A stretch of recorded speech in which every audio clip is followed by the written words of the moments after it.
In early May of 1984, continuing with the Sheehan affidavit, I was supplied by source number 4 with a number of documents describing, in some detail, a project supervised by then Special Assistant California State Attorney General Edwin Meese, codenamed, quote, Project Cable Splicer. This project, undertaken by Edwin Meese under the direction of then California Governor Ronald Reagan, took then California Organized Crime Training Institute Commandant Louis O. Giuffrida from his post in San Luis Obispo and made him the commanding general of the California State National Guard.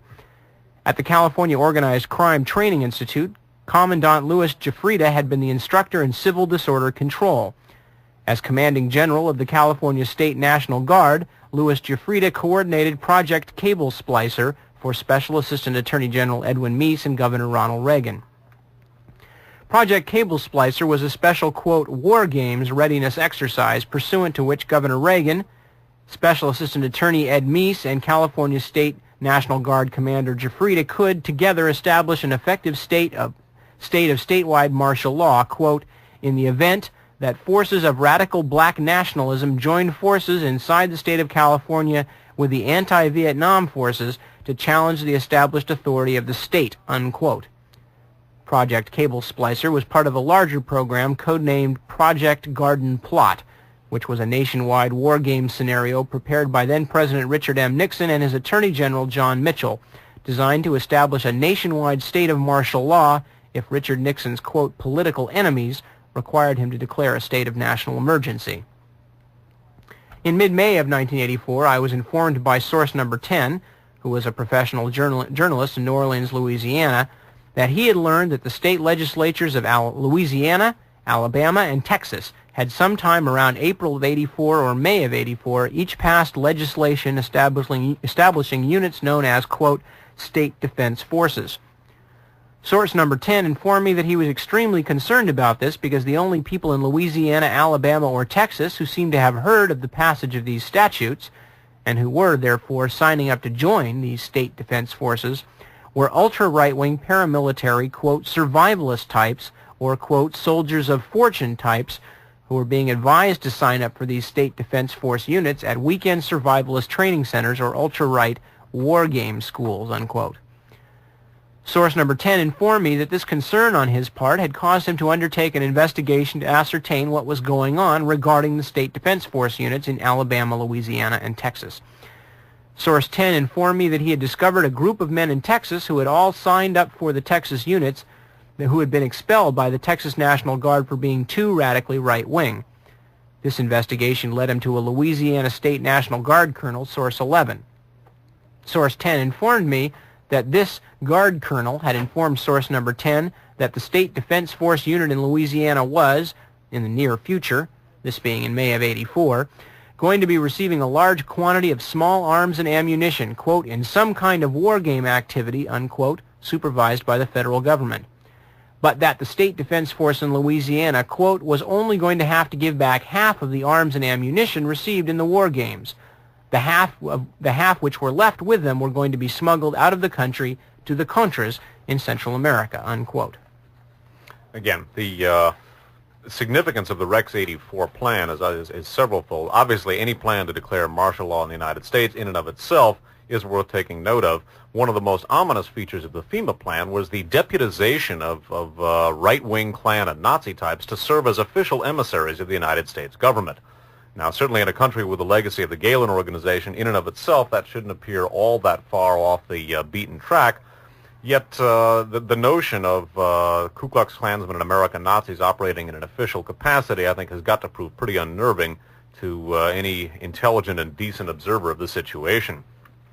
In our Aryan Nations Radio Free America series and in our series on the World Anti-Communist League, we took a look at the Reagan administration in general and Colonel North's Contra supply effort as representing the ultimate the ultimate development of what we called Freikorps methodology. We looked at the Reagan administration as the ultimate exponent of Freikorps methodology, the Freikorps being the underground units of the German military who systematically assassinated and eliminated the democratic opposition, the democratic leadership, I should say, in Weimar Germany, paving the way for Hitler's rise to power. We took a look again at Oliver North, the Aryan Nations, World Anti-Communist League in this regard, and conceptualized them basically as exactly that, an underground extension of the military. I think our thesis has borne out very nicely in some of the events that have come out, and again, the plan that we discussed at the end of Radio Free America number 30 to blow up the U.S. Embassy to Costa Rica, kill the U.S. Ambassador, Louis Tams, blame that on the Sandinistas, use that as an excuse to invade Nicaragua. Well, if there were widespread domestic protests to that war, this would have resulted in the implementation of Rex 84. And again, the notion of the deputization of the ultra-right in this country, the Klan and Nazi types, is something that should give all of us a rather large chill, send a rather large chill coursing down our spine. The implications of the Rex 84 plan were summed up very nicely by Alexander Cockburn, spelled Cockburn. He's a nationally syndicated columnist who writes for, among other publications, In These Times. And this is from his column called Ashes and Diamonds in These Times issue of July 22nd, 1987. Research credit for this also goes to Mae Brussel.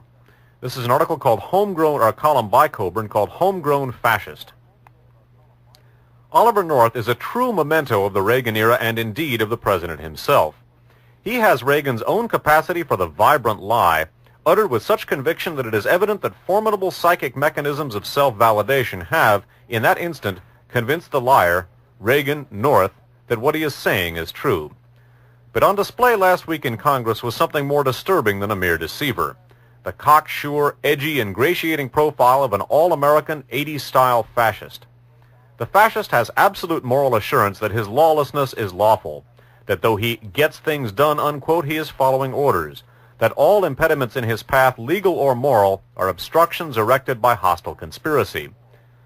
Colonial wars are notable forcing beds for the development of the fascist personality, particularly if such wars end in defeat for the colonial or imperial power.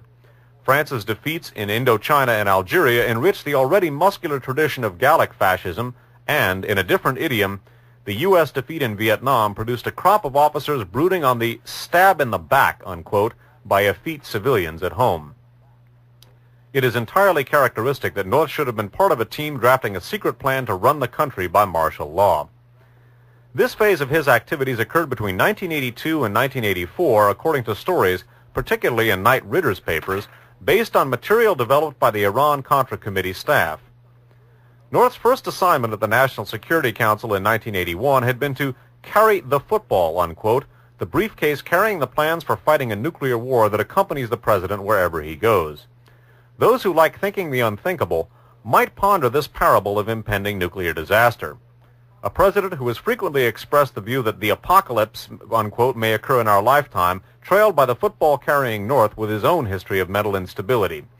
In the following 2 years, North was the NSC's liaison with the Federal Emergency Management Agency, revising contingency plans to deal with nuclear war, insurrection, or major military mobilization. North and the FEMA folk settled down happily to develop scenarios of total control.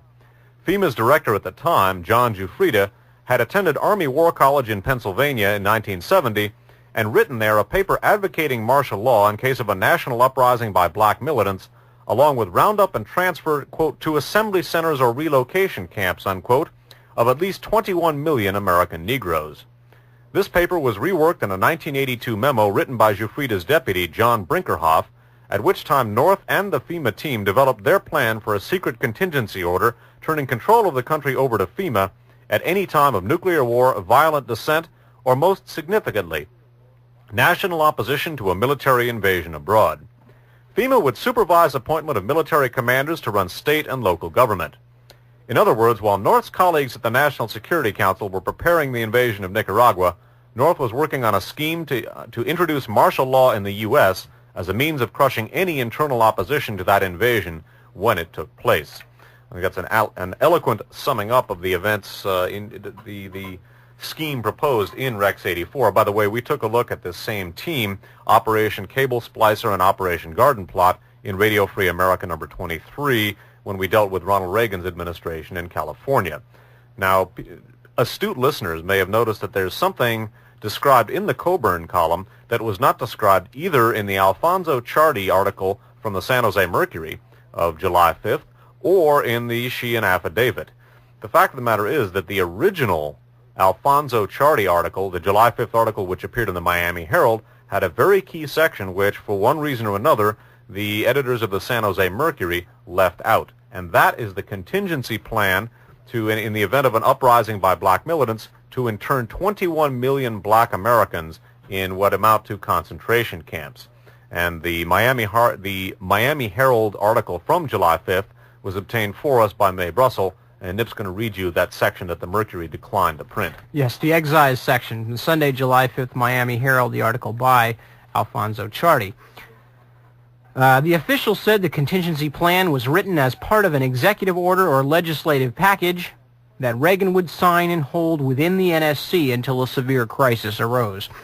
The martial law portions of the plan were outlined in a June 30th, 1982 memo by Jeffrida's Deputy for National Preparedness Programs, John Brinkerhoff.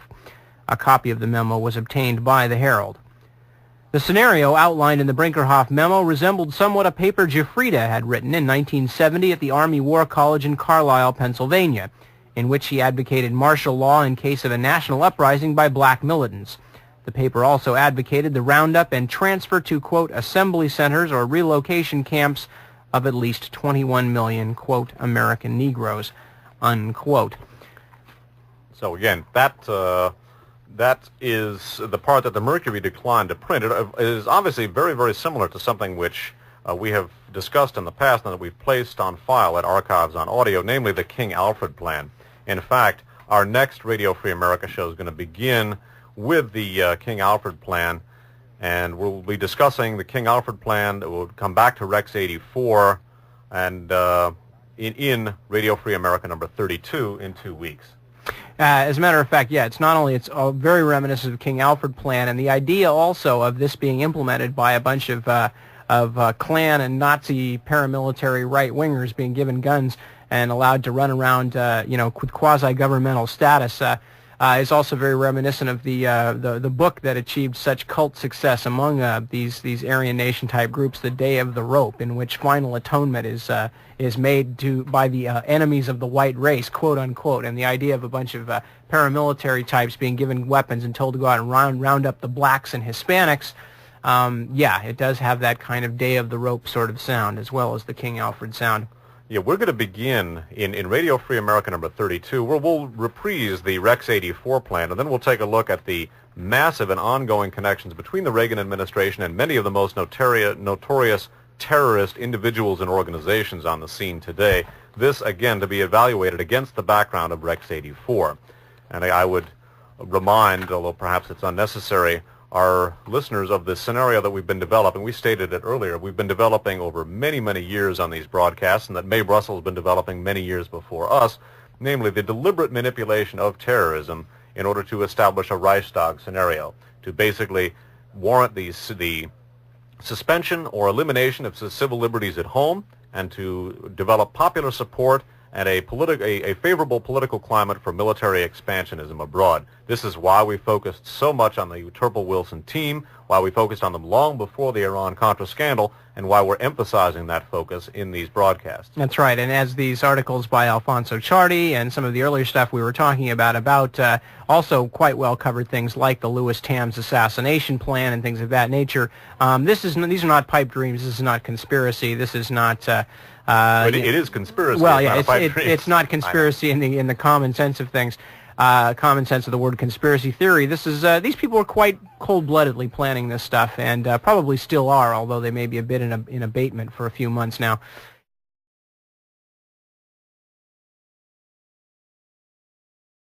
In San Luis Obispo, and made him the commanding general of the California State National Guard.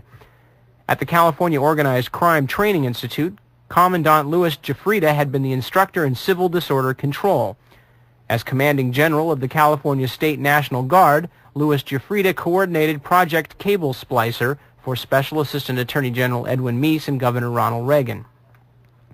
Project Cable Splicer was a special, quote, war games readiness exercise pursuant to which Governor Reagan, Special Assistant Attorney Ed Meese, and California martial law, if Richard Nixon's, quote, political enemies, required him to declare a state of national emergency. In mid-May of 1984, I was informed by source number 10, who was a professional journalist in New Orleans, Louisiana, that he had learned that the state legislatures of Louisiana, Alabama, and Texas had sometime around April of '84 or May of '84 each passed legislation establishing units known as, quote, state defense forces. Source number 10 informed me that he was extremely concerned about this because the only people... In early May of 1984, continuing with the Sheehan affidavit, I was supplied by source number 4 with a number of documents describing, in some detail, a project supervised by then Special Assistant California State Attorney General Edwin Meese, codenamed, quote, Project Cable Splicer.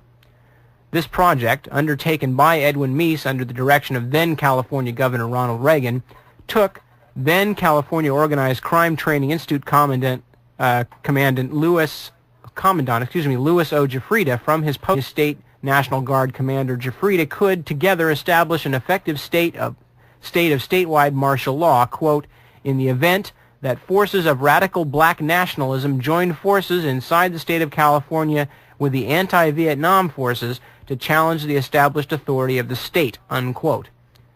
Project Cable Splicer was part of a larger program codenamed Project Garden Plot, which was a nationwide war game scenario prepared by then-President Richard M. Nixon and his Attorney General John Mitchell, designed to establish a nationwide state of people in Louisiana, Alabama, or Texas who seemed to have heard of the passage of these statutes, and who were, therefore, signing up to join these state defense forces, were ultra-right-wing paramilitary, quote, survivalist types, or, quote, soldiers of fortune types, who were being advised to sign up for these state defense force units at weekend survivalist training centers or ultra-right war game schools, unquote.